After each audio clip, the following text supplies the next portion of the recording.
thank you for joining us. Our guest today is Dr. Marcus Schütz.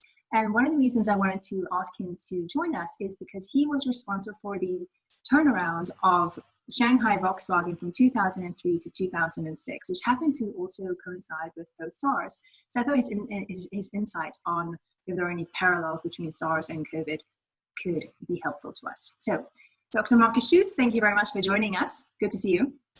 Thank you, Deborah. Thanks. Pleasure being here. I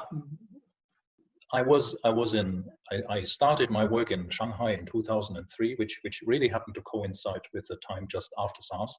Though quite a few things are comparable, but generally I would say the economic situation back then in the post-SARS time in China and the economic situation we have now in many countries in the world economy is quite different. So back then, what you could see was China was having double-digit growth rates. There were even attempts to cool down the automotive industry, and I was there in one of the big joint ventures Volkswagen has in China, Shanghai Volkswagen, and we started our restructuring program there, not because we came out of SARS. We actually started it because there was a lot of competition coming in, because this became such an attractive market, and it just really happened to coincide with falling into the post-SARS time in 2003 that I arrived. What was consumer sentiment like after SARS? Yeah, there were some things. Of course, we looked at what kind of dimensions we can find which have to do with SARS. And one was that people actually were buying cars also with the purpose of being able to travel themselves, being able not to use public transport, being able not to use the buses in Shanghai and all over China. But again, this is very, very hard to control for the SARS effect in this, because people were buying cars anyway. China was getting wealthy anyway. The market was developing very, very quickly. So it would be not correct really to say that one of the major drivers of the automotive boom, which we had then in the beginning of 2004, and then we had a dip through and it came back in 2005, is really a consequence of SARS. Yeah.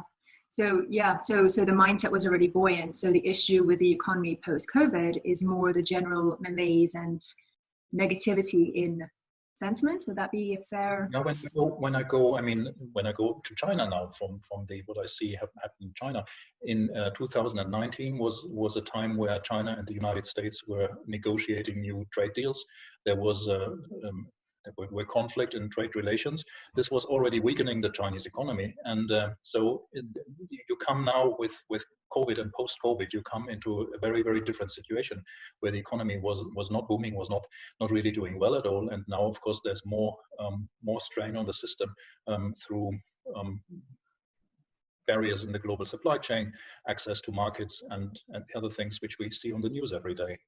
Yeah. So it's a different situation. It's back then China was booming. Now China is coming out of a year 2019 with a lot of negotiations on trade, with a lot of blockages, going through incidents which you had, for example, in different ports where you couldn't get your material through, it's a different situation.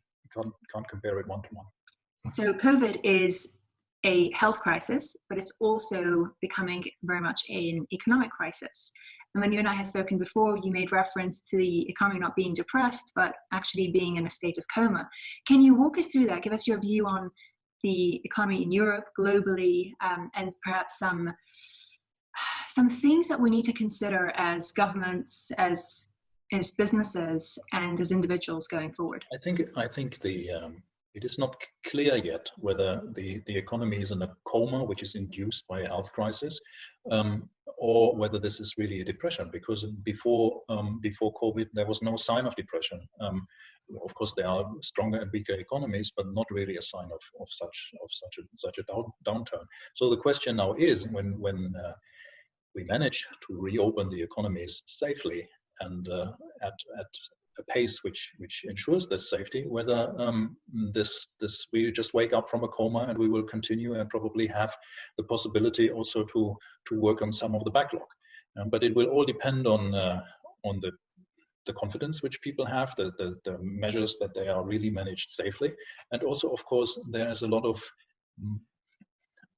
there's a lot of liquidity needed at the moment, and there are a lot of measures in place for different governments, different measures to help businesses, small businesses, big businesses, and individual people to get by during that time. And after the virus, there will be definitely also a very high level of debt by these institutions, and there are debt provisions taken, which are also increased by the major providers. But we don't know yet exactly how that will play out when we end up with these high debt levels.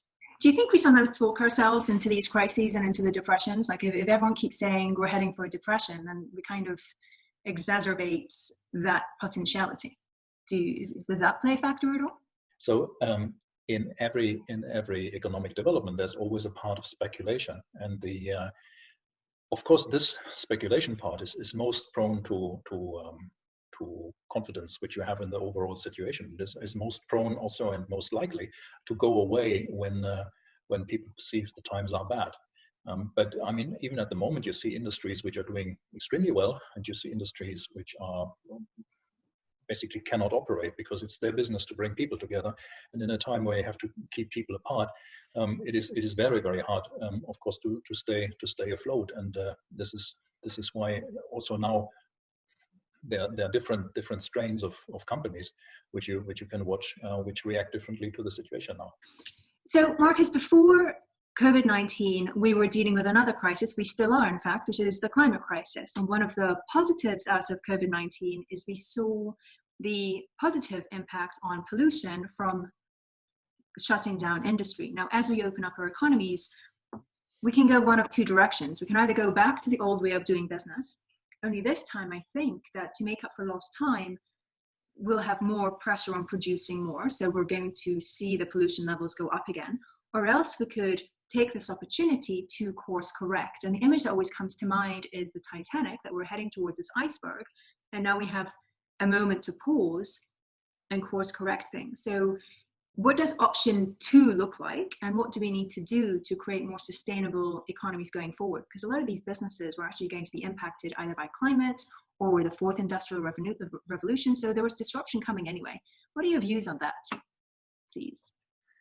Well, the statements you see by some governments are that we want to have a clean start, that we want to take this as a chance to start more sustainably, and that's for example something which was a German government statement, and I of course fully agree that this is the right way to go.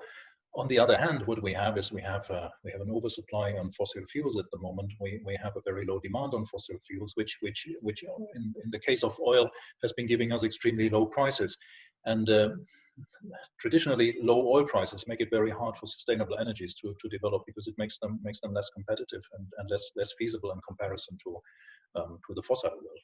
And so I don't know how strong the will be to really make it a clear and clean restart, and how possible it is. But I also see that a lot of things now, they come to breakthroughs. Just this morning, we have been analyzing for the construction industry how people acted during the lockdown in terms of securing their supplies with construction material. And we have been looking at the major wholesalers, the major dealers in Germany, and we find that there was a peak in going online and getting things from online sources. And we are now watching whether this goes back to the original level or this stays up. If these things are now changing and they really don't go down to the original level, and the supply channels and the material channels, sales channels are changing, then I think there could be also a good chance that we have less business trouble. We have more video conferencing. I think by now everybody learned that how to use these tools more effectively. I think this was probably quite catalytic for some of the behaviors. I also have been talking to company representatives, and they said, well, you know, the budgets which we had for going to trade fairs and all these things, we still have them in our marketing departments. Yeah, so we can now probably reallocate these resources and do things to prepare ourselves for another kind of future where these events are less important or have a different role, or they are smaller. Yeah, so I think it has been, in many ways, it has been conducive for people to develop their own skills, to integrate this into their own processes. Also, the leadership models which you see when you work in distributed teams, they're very, very different. People also started to gain trust that when people work from home, they actually work with all the ups and downs which you have there, because not everybody is prepared, has a prepared home to have concentrated work there, especially at a time where also schools and kindergartens are shut at the same time, and it puts a lot of strain on families. But I think now everybody had the experience and everybody can draw a conclusion. I heard from quite a few colleagues who own businesses that they said, well, we are reconsidering when the lease for some of our offices comes up, to take a smaller place, which has a different design, and make office attendance optional, and make much more from home. But it also means, of course, that people have to get equipped and prepared to work from home in an efficient way, but also in a healthy way. Because I still remember the time when a laptop was not considered a computer, but a mobile data processor, and you were not allowed to work a long time on a laptop computer. And I would feel that this could have negative effects when people constantly work on equipment which is not made for this kind of working times. Yes, they have to get equipped properly, otherwise they would probably get health issues. In Germany, luckily, we have the situation that we have a system which is called Kurzarbeit, which is like a government subsidized way of having people work part-time and still getting a significant part of their income, which is something you also have in France similarly.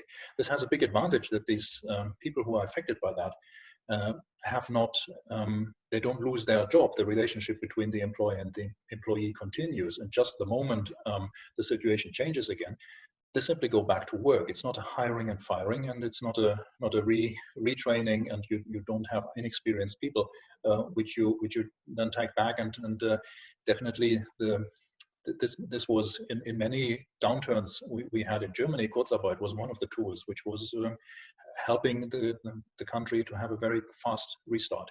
So if this is just a coma, I think with these tools, and we also have others in place, we are quite well positioned to have a quick restart. So, Marcus, there's lots of different companies out there facing different circumstances, and some look like they're facing a brick wall in front of them due to many different circumstances. And I appreciate it's hard to give a hard and fast kind of answer to this, but are there 3 considerations for them to help clarify their thinking and figuring out what the real situation is in front of them? Yeah, for sure. You need a clear analysis of what you are facing, and what are your chances and your possibilities to overcome the obstacle, or to dismantle the obstacle, or what are your possibilities to just hang in for the time until hopefully everything will restart and reopen. Definitely, what we have now is a good time in which we can rethink how we want to restart. And bring things into place for the time after this crisis and downturn. On the other hand, I mean, everybody now has everybody who is affected by such an obstacle. Not every company is, but those who are affected, they all have to keep concern on their cash. Yeah? So nobody is going to spend the cost cutting is one of the major exercises, I guess, and you have to keep your cash in, and of course you have to keep revenues going wherever you can still generate revenues. But there's no general recipe for these kinds of things, because industries are so different, and some might just become obsolete because they have been obsolete already before, and that is now perhaps the end of it. That's possible. Yeah. You've been very generous with your time and your insights. Are there any final thoughts you'd like to share before we close off?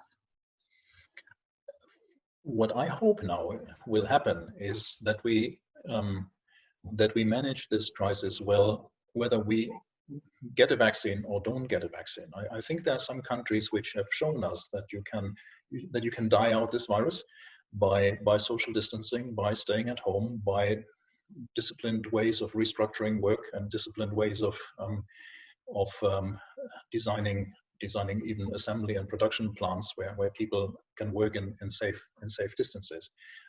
I think this is the only thing we can do at the moment, and I think we should all do that. We should not lose our patience or become undisciplined in that. I think this is extremely important, and it will change the way we work, I hope, and it will also change the way we look at disruptions in the future. I'm quite sure. I mean, this is now, I read it, it is a tragedy, but it is perhaps also just a warning for other things which will come, which might come, and we should get better prepared in the good times to cope with such problems.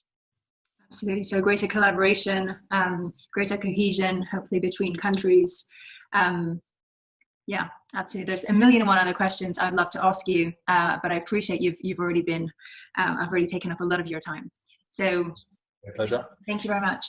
So if you would like to have further insights, please get in touch, and I've convinced Dr. Schütz to lead a very small group to guide them through the best decisions in navigating the new normal. So thank you very much for watching, and Marcus, again, thank you very much. Have a good evening. Thank you. Bye-bye.